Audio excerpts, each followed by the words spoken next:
जय हिंद फ्रेंड्स, कैसे हैं आप सभी लोग। आई होप कि आप सभी लोग अच्छे होंगे और अपनी तैयारी को अच्छे से कर रहे होंगे। तो साथियों, जैसा कि आप सभी लोग जानते हैं कि आपकी परीक्षा बहुत ही जल्द स्टार्ट होने वाली है, तो आपके पास बहुत कम समय बचा हुआ है और एक बेहतर तैयारी करनी है आपको, और आपको एग्ज़ाम क्लियर करना है इस बार। तो इस वजह से हम यहाँ पे लेकर के आए हैं आपके लिए हिंदी के कुछ महत्वपूर्ण पर्यायवाची शब्द, जो कि आपके प्रीवियस ईयर के ऊपर होने वाले हैं, मतलब पिछले सालों में पूछे गए क्वेश्चंस, उन सभी का मिश्रण लेकर के आए हैं। तो काफ़ी ज़्यादा महत्वपूर्ण क्वेश्चंस रहेंगे इसमें। तो आज हम स्टार्ट करते हैं पर्यायवाची शब्द। इसमें हम टोटल लगभग मान के चलिए आप लोग टॉप 15 होने वाले हैं, जिसमें से आपके बहुत सारे पर्यायवाची शब्द ऐसे होंगे जो कि प्रीवियस ईयर में पूछे जा चुके हैं।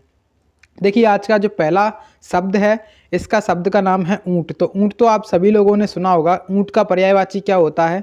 एक तो उष्ण, जो उष्ण होता है ऊंट का पर्यायवाची होता है, इसके नाम से ही व्यक्त हो रहा है। तो ये आप लोगों को याद हो जाएगा बिना देखे। लेकिन अगर आपको याद करना है कि क्या मतलब ऊंट में याद करा जाए, तो ऊंट में एक तो आपको ये याद कर लीजिए, क्रमेलक। क्रमेलक इसका पर्यायवाची होता है ऊंट का। ऊंट का पर्यायवाची क्या होता है? क्रमेलक। उसके बाद मरुयान।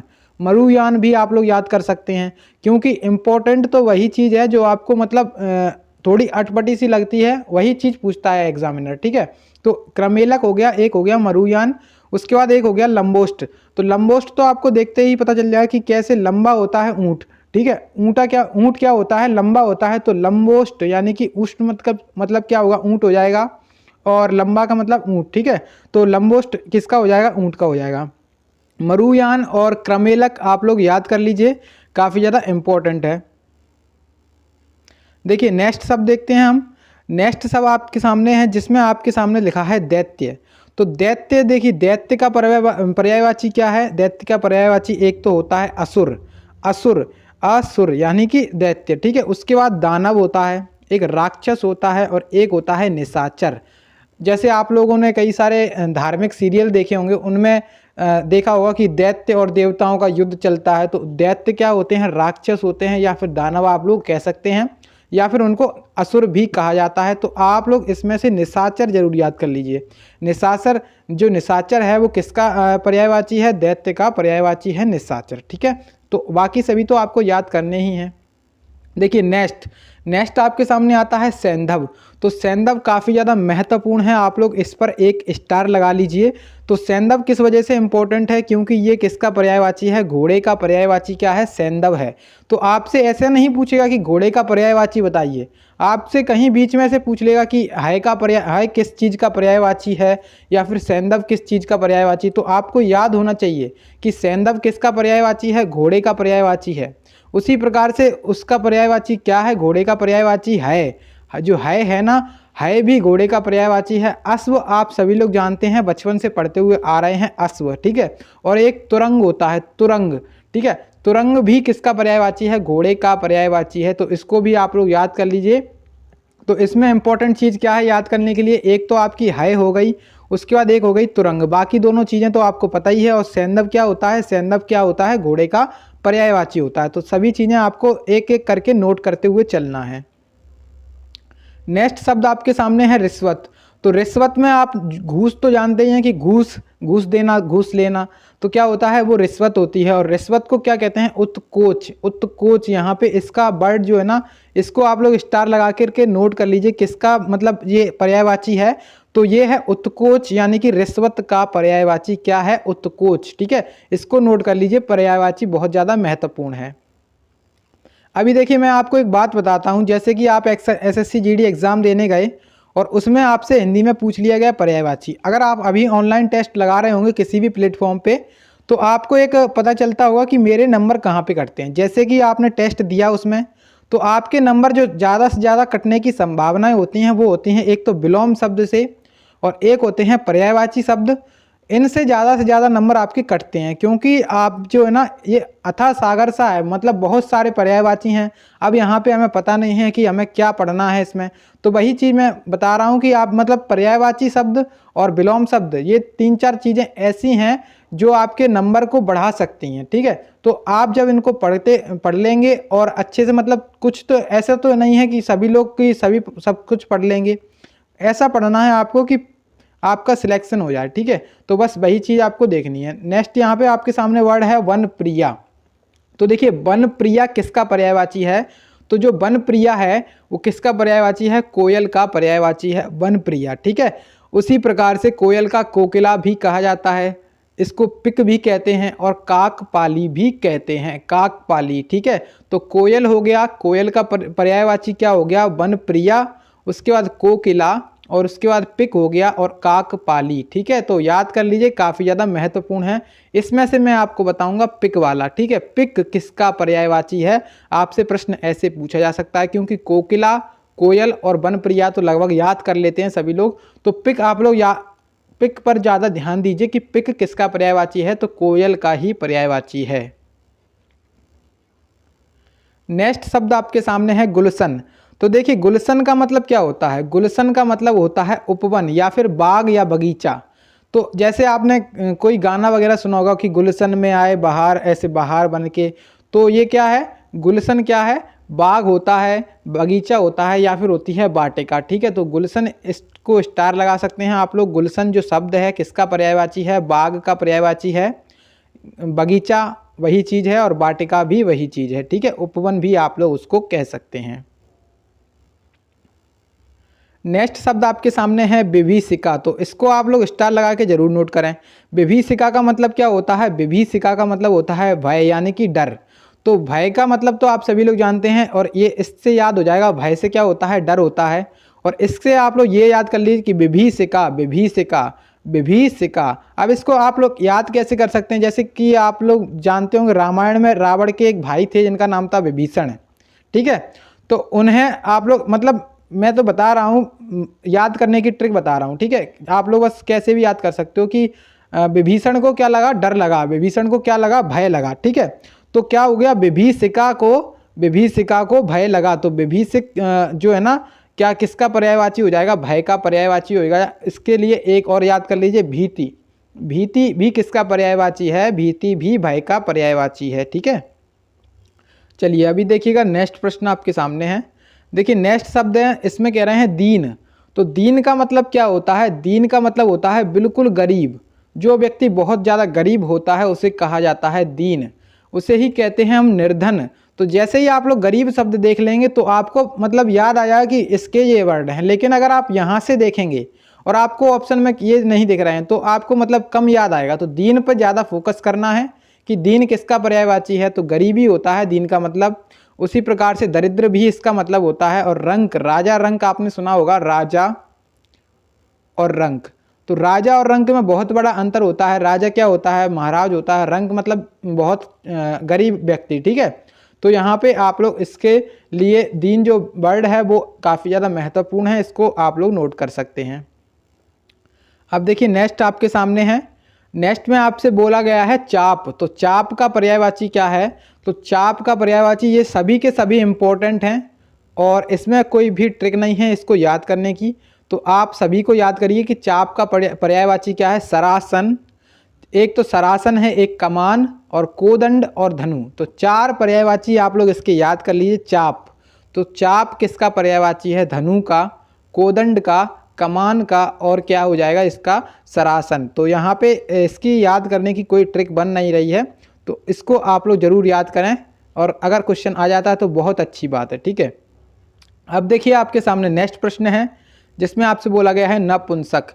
तो नपुंसक को क्या कहा जाता है? नपुंसक, देखिए नपुंसक मतलब होता है नामर्द। नामर्द सभी लोग जानते हैं और एग्जामिनर पूछेगा नहीं कि नामर्द, लेकिन अगर उसने कह दिया कि संड, जो आपके सामने वर्ड लिखा है संड, ये उसने अगर बोल दिया तो बहुत ही कम चांसेस हैं कि कई सारे लोग उसमें गलत टिक कर दें, ठीक है।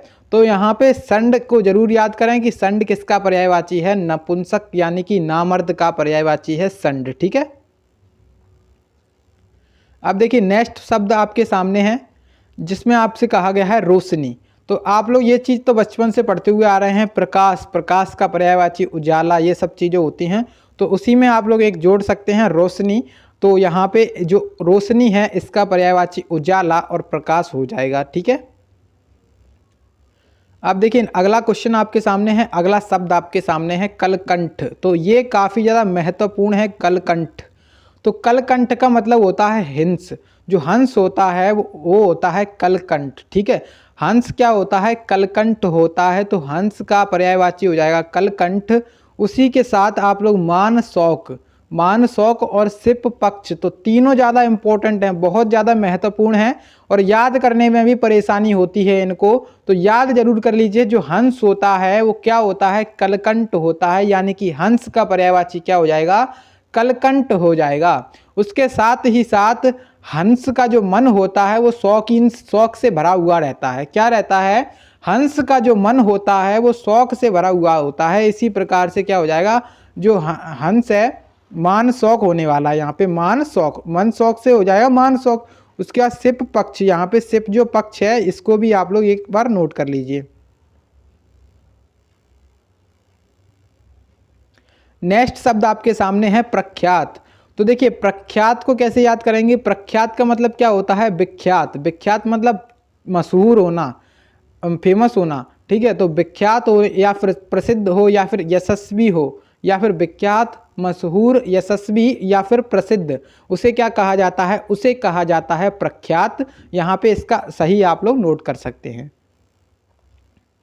नेक्स्ट शब्द आपके सामने है नियति।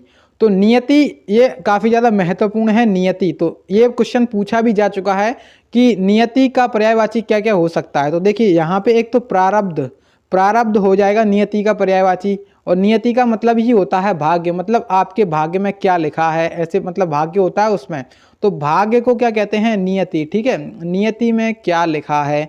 उसके बाद एक हो गया दैव्य, मतलब देवताओं के द्वारा आपके भाग्य में लिखा गया, उसको क्या कहा जाएगा, दैव्य कहा जाएगा। और एक होता है भावी, तो भावी जो होता है वो भी क्या होता है, नियति का पर्यायवाची होता है। और लास्ट में आपके सामने है एक होनी, तो होनी होता है वो भी किसी का पर्यायवाची होता है, नियति का पर्यायवाची होता है, ठीक है। तो अगला आपके सामने है उपवन। तो देखिए उपवन में फिर से मैंने अभी आपको एक बात बताया था कि उपवन जो होता है वो किसका पर्यायवाची होता है, बाग हो गया, बगीचा हो गया, वाटिका हो गई और उद्यान हो गया। तो यहाँ पे इसमें से आप क्या याद कर सकते हैं, इसमें से पुष्पोद्यान, ये तो बहुत आसान है, आप लोग याद हो जाएगा। फुलवारी भी और पुष्प वाटिका भी, ये भी याद हो जाएगी। और ये याद करनी है आपको गुलशन, क्या करनी है, गुलशन, गुलिशन, गुलशन। यहाँ पे जो थोड़ा गलत लिखा है, यहाँ पे क्या हो जाएगा, गुलशन, ठीक है, गुलशन यहाँ पे। और एक हो गया गुलिशन, उसके बाद एक हो गया चमन। तो यहाँ पे तीन चीज़ें और याद कर लीजिए। उपवन के लिए क्या हो जाएगा, उपवन क्या होता है, बाग होता है, और उसका पर्यायवाची आप लोग यहाँ पे गुलशन, चमन और गुलिशन। तो यहाँ पे इनको याद करिए, ऐसे शब्द याद करा करिए जिससे मतलब आपके एग्जाम में क्वेश्चन पूछे जाने की संभावना होती है। क्योंकि सरल शब्द तो आपको देखते ही याद हो जाते हैं, लेकिन कठिन शब्द आपको याद नहीं होते, तो उन पे ज़्यादा फोकस करिए जो थोड़े कठिन से हैं और आपने कभी पहली बार उनको देखा है तो ज़रूर याद करिए उनको, ठीक है। अब देखिए नेक्स्ट शब्द आपके सामने है आयुष्मान। तो आयुष्मान का मतलब क्या होता है, आयुष्मान का मतलब होता है जो दीर्घजीवी, मतलब बहुत ज़्यादा जीने वाला, मतलब उसको क्या कहा जाता है, उसे कहा जाता है दीर्घजीवी, यानी कि आयुष्मान। उसी प्रकार से चिरंजीवी, चिरंजीव व्यक्ति जो होता है चिरंजीवी, तो आप लोग उनको याद कर लिए, चिरंजीवी और दीर्घजीवी और आयुष्मान क्या होते हैं, एक दूसरे के पर्यायवाची होते हैं। शतायु, इसको भी आप लोग नोट कर लीजिए, शतायु। शतायु यहाँ पे जो सत है इसका मतलब है 100, और आयु आप सभी जानते हैं कि 100 वर्ष की आयु, उसे क्या कहते हैं, शतायु कहते हैं। और आगे आपके सामने है दाघायु। तो दाघायु को आप लोग एक बार और इसको कर लीजिए, दीर्घायु से आपका क्या हो जाएगा, दाघायु, ठीक है। तो नेक्स्ट शब्द आपके सामने है आदर्श। तो आदर्श का पर्यायवाची क्या है, आदर्श का पर्यायवाची है प्रतिमान। प्रतिमान का मतलब होता है, मतलब आपने जैसे कहा कि मेरा आदर्श क्या है, मतलब मेरे आदर्श कौन है। जैसे आप किसी व्यक्ति से इंस्पिरेशन लेते हो तो आप क्या कहोगे, मेरे आदर्श हैं ये, ठीक है। तो क्या नमूना भी इसको कहते हैं। तो यहाँ पे क्या हो जाएगा, पर्यायवाची आदर्श के पर्यायवाची प्रतिमान और प्रतिरूप और मानक। ये आपके सामने मानक जो शब्द है उसको आप लोग नोट कर सकते हैं, और नमूना होता है उसको भी आप लोग नोट कर सकते हैं, ठीक है। चलिए अब नेक्स्ट प्रश्न आपके सामने है ईर्ष्या। तो देखिए ईर्ष्या का मतलब क्या होता है, ईर्ष्या का मतलब होता है जलन। किसी व्यक्ति से आप लोग क्या कर रहे हो, जलन हो रहे हो, तो उसको क्या कहते हैं, ईर्ष्या कहा जाता है। इसे स्पर्धा भी कहते हैं, क्या कहते हैं, स्पर्धा। स्पर्धा किसे कहा जाता है? ईर्ष्या को कहा जाता है स्पर्धा। स्पर्धा किसे कहा जाता है? ईर्ष्या को कहा जाता है। साथ ही साथ यहाँ पे जो मत्सर है, मत्सर भी किसे कहा जाता है? तो मत्सर जो है ना वो भी ईर्ष्या को कहा जाता है, यानी कि जलन होती है वो किसे कहते हैं? मत्सर, ईर्ष्या को कहते हैं। साथ ही साथ कुढ़न, कुढ़न जो है वो भी आप लोग नोट कर लीजिए, कुढ़न किसे कहा जाता है? ईर्ष्या को। जब आप लोग इन्हें 2 से 3 बार बार बार पढ़ेंगे, बार बार पढ़ेंगे, बार बार पढ़ेंगे तो आपको अपने आप याद होने लगेंगे। ऐसे आप लोग कॉपी में नोट करके रख दोगे, उससे कुछ फ़ायदा होने वाला नहीं है जब तक आप लोग इनको पढ़ोगे नहीं। क्योंकि कोई भी टीचर कितना भी अच्छा पढ़ा ले, जब तक आप लोग खुद से नहीं मेहनत करोगे तब तक कुछ नहीं होने वाला है। ठीक है, मेरे से लिख के ले सकते हो आप लोग। तो यहाँ पे जो ईर्ष्या है इसका पर्यायवाची होने वाला है कुढ़न, जलन, ढाह और स्पर्धा और मत्सर। तो 4 इसके पर्यायवाची हैं, 5 तो आप लोग सभी को नोट कर लीजिए, काफ़ी ज़्यादा महत्वपूर्ण है। स्पर्धा से आप लोग सभी लोग जानते हैं कंपटीशन होता है, जैसे तो प्रतिस्पर्धा होती है उसको कंपटीशन होता है। तो कंपटीशन में एक दूसरे से व्यक्ति जलते हैं, तो यहाँ पे उसको इस तरीके से याद कर सकते हैं आप लोग। और जलन तो आप लोग जानते ही हैं कि जलन, और एक कुढ़न, जलन से क्या हो जाएगा? कुढ़न होती है उससे। ठीक है, तो कुढ़न हो गया। और ढाह और मत्सर, दो शब्द आपको रहने हैं याद करने के लिए। तो मत्सर और ढाह क्या हो जाएंगे? ईर्ष्या के पर्यायवाची हो जाएंगे। ठीक है, तो बस यही क्वेश्चन थे आज के, और नेक्स्ट वीडियो में और भी ज़्यादा अच्छे क्वेश्चंस लेकर आने की कोशिश करूँगा। तो अगर आपको वीडियो अच्छी लगी है तो वीडियो को लाइक कर दीजिएगा, और आपने अगर जो एक वाक्य के लिए एक वाक्य होता है उसके लिए एक शब्द वाली वीडियोस नहीं देखे हैं तो उनको भी आप लोग देख लीजिए। उनमें भी मैंने आपको टॉप क्वेश्चंस कराए हैं जो कि आपके एग्ज़ाम में काफ़ी ज़्यादा मदद करने वाले हैं।